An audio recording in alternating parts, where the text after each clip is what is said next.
So, quelques mots sur les discussions d'aujourd'hui. Oui, merci. Je vais commencer peut-être par parler globalement de la plateforme de partenariat autour de la mise en œuvre de la déclaration de Kampala. Cette rencontre, pour moi, était une rencontre utile. C'est vrai, pour la première fois, nous voyons que l'espace est fait pour les organisations de producteurs. La PAFO a été invitée à prendre la parole dans la cérémonie d'ouverture pour donner son point de vue sur le processus, sur les enjeux et comment on va y arriver. Et pour nous, c'était quelque chose d'important de partager notre point de vue. Et on est déjà à la deuxième décennie de ces politiques agricoles africaines, sans aucun résultat, sans aucune avancée. Et c'est dommage. Et là, ce qui nous préoccupe en tant qu'organisation régionale africaine qui représente et défend les intérêts des petits producteurs africains, c'est qu'on se fasse rattraper par les mêmes pièges. Euh, D'abord, je viens à la question de l'engagement de 10% du budget pour investissement dans l'agriculture. Euh, le, la- le constat est que pratiquement la quasi-totalité des pays africains n'ont pas respecté cet engagement. Et pourtant, l'agriculture donne du travail à 65% de la population africaine, dont une grande majorité sont des jeunes et des femmes. Mais en plus de ça, l'agriculture contribue pour souvent jusqu'à 40% du produit intérieur brut de la plupart des États africains. Donc c'est un secteur plus que stratégique. Mais au-delà de ça, je pense que euh, du côté, disons même philosophique, si je peux me permettre, on ne peut pas confier son alimentation entre les mains d'une autre entité politique. C'est extrêmement dangereux. Donc, l'heure de la responsabilité politique est venue pour l'Afrique de prendre son destin en main par rapport à cette question d'être un pays, un continent capable de se nourrir. Et rien, je pense encore rien, n'empêche l'Afrique de réaliser cet enjeu si ce n'est la mauvaise gouvernance, si ce n'est le fait que nous attendons toujours l'extérieur pour régler nos problèmes. Euh, la plupart des discussions ont tourné autour de 100 milliards que l'Afrique veut mobiliser pour la mise en œuvre de Kampala. Pour moi, je pense que c'est un montant qui est vraiment euh, qui est un montant qui manque d'ambition. Et pour moi, je ne sais même pas qu'est-ce qu'on veut faire avec 100 milliards pour 54 pays, avec 1 milliard, 1 milliard et quelques millions de personnes. C'est vraiment, c'est même pas un dollar par personne. Donc, c'est pas ça qui va nous développer. Pour nous, l'heure de la responsabilité est venue. Je pense qu'on ne doit pas attendre de l'argent extérieur si on veut que Kampala fonctionne. Ça veut dire que pour la première fois, les États africains doivent respecter leurs paroles données. C'est une question d'honneur, de dignité et de responsabilité pour chaque État africain.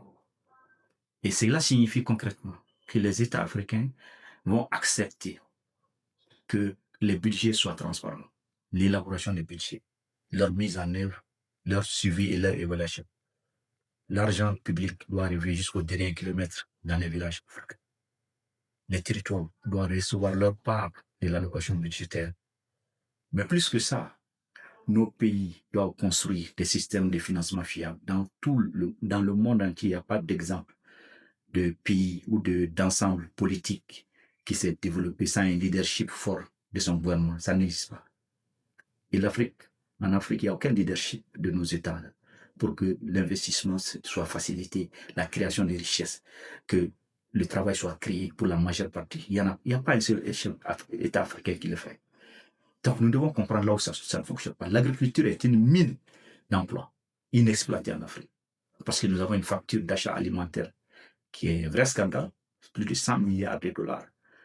Alors que nous sommes capables de produire ces produits alimentaires. Ces 100 milliards peuvent rester dans l'économie africaine. Mieux que ça, nous avons des filières d'exportation. Cacao, café, coton, arachide, noix de cajou, fleurs, et j'en passe. Mais qui sont des mannes financières énormes, mais qui sont détournées au profit des villes. C'est-à-dire qu'on achète avec les paysans les produits agricoles à des prix vraiment insignifiants. ils sont vendus contre des devises et l'argent revient au niveau des gouvernements qui investissent ces devises-là dans les priorités des capitales et des grandes villes. Mais il n'y a pas de retour sur l'investissement au niveau des territoires dans les villages. C'est l'une des principales raisons de la pauvreté de l'Afrique. Et moi, je suis scandalisé quand j'entends l'élite politique, les grands fonctionnaires africains dire toujours les petits producteurs ne sont pas performants. Mais pour être performant, il faudrait qu'on investisse dans les petits producteurs. Qu'est-ce qu'on met dans les petits producteurs? Zéro. Rien n'arrive dans les territoires. C'est ça la vérité vraie, crue. Et si on n'est pas conscient, si on ne prend pas conscience du danger que cela représente, je pense qu'on est en train de préparer la guerre.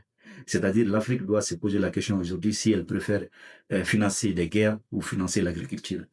Parce que ce qui arrive, tous les conflits violents qui arrivent dans notre continent, si on les analyse de très près, on se rend compte que c'est dû en grande partie au dédain qui est fait du secteur agricole, à l'abandon des secteurs ruraux, des territoires ruraux, à l'abandon de la jeunesse agricole qui est récupérée par des forces obscures pour attaquer les pays africains. Et donc si on change ces paradigmes, on stabilise le continent pour toujours. Et on crée de la richesse, on crée la sécurité, la souveraineté alimentaire. Et je pense que la prospérité de l'Afrique va venir. Je dis encore une fois, on a de l'argent en Afrique. Et là, j'ai fait des propositions très concrètes que j'ai faites dans ma salle. Que la Commission de l'Union africaine, l'OUDA NEPAD, qui est l'agent de mise en œuvre de la politique agricole africaine, demande à tous les États africains de ponctionner 10%, seulement 10% sur les recettes d'exportation des principales cultures et de consacrer ça comme fonds de garantie dans les banques pour financer et augmenter le niveau d'accès au crédit, qui est seulement de 6% aujourd'hui. On pourrait amener ce chiffre-là rapidement à 45 ans, même au-delà. Et donc, en augmentant l'accès au crédit, on va augmenter, booster la production agricole. On pourrait par la même occasion financer les petites entreprises de transformation et même les grandes entreprises qui font l'agrégation de la production. Et donc, consolider le chaîne alimentaire et approvisionner notre système de consommation. Aujourd'hui, si vous rentrez dans un magasin, vous ne verrez pas un produit africain, vous verrez très peu de produits africains. Donc, il faut changer ce paradigme. Il faut arriver à avoir des produits africains consommés par les Africains. Et cela est possible avec les moyens que nous avons aujourd'hui. La deuxième source de financement qui est disponible, c'est les mines. Tous les pays africains ont des mines. L'Union africaine, la Commission n'a qu'à dire, à demander à tous les États africains de prendre un pourcentage de 10% aussi sur les ressources générées par le secteur minier. Et donc, que cela soit consacré comme investissement à travers les systèmes bancaires de garantie et les systèmes d'assurance comme investissement au secteur agricole. Troisième source, c'est la téléphonie, qui est une manne financière, un nom qui échappe à l'Afrique. On n'a qu'à créer des taxes sur la téléphonie. Prendre une partie de cette plus-value qui peut être investie dans l'agriculture. Et donc, il y en a d'autres. Je voudrais citer justement, mais on peut créer énormément de ressources, des sources de revenus où on peut prendre des ressources pour financer l'agriculture africaine. Seulement la volonté politique, elle n'est pas là. Le courage politique n'est pas là. Et donc, tant qu'on n'aura pas ce courage politique de faire ces choses-là, je pense qu'on va faire tout sur place. On va faire des conférences, des séminaires, prendre des berdiums, dormir dans des hôtels, mais l'agriculture africaine ne va pas bouger. L'Afrique va devenir un continent extrêmement dangereux parce que la jeunesse est en train de prendre les armes dans beaucoup de pays pour s'attaquer à leur propre gouvernement.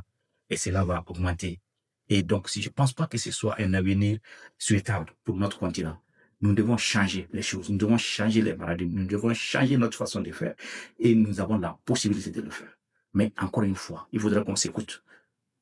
On a toutes les propositions, les bonnes propositions sont là. Mais il suffit qu'on ait la volonté et qu'on s'y engage. Le deuxième sujet sur lequel je voudrais parler, c'est la question du risque agricole. On parle beaucoup de risques. Le risque des investissements, les risques climatiques. Donc, l'agriculture est une activité fortement à risque. Mais dans tous les pays du monde, c'est la même situation. C'est-à-dire l'Afrique n'est pas le seul dans cette situation. Si les autres ont pu développer leur agriculture malgré les risques climatiques, il n'y a pas de raison que l'Afrique ne peut pas le faire. En plus de cela, pour moi, l'Afrique a un avantage comparatif par rapport aux autres continents, par rapport à la question des risques. L'Afrique est dans les changements climatiques depuis 30 à 40 ans. Et les paysans ont su s'adapter, ont su gérer les effets négatifs des phénomènes climatiques extrêmes comme des sécheresses, des inondations. Et donc, les paysans africains sont résilients. C'est pourquoi ils n'ont pas disparu. Mais par rapport au risque bancaire, Mais ça existe dans tous les pays. Et il n'y a pas de pays qui n'a pas de risque par rapport au système, disons, les investissements. Mais comment on peut mitiger ces risques-là? C'est que les gouvernements doivent mettre des fonds de garantie pour que l'épargne des populations ne soit pas perdue. C'est cela qui rassure les banques. L'Afrique a de l'argent dans ces banques qui sont surliquides. Tout le monde le dit. On a assez de liquidités dans nos banques, mais qui ne sont pas réinvesties dans l'économie réelle.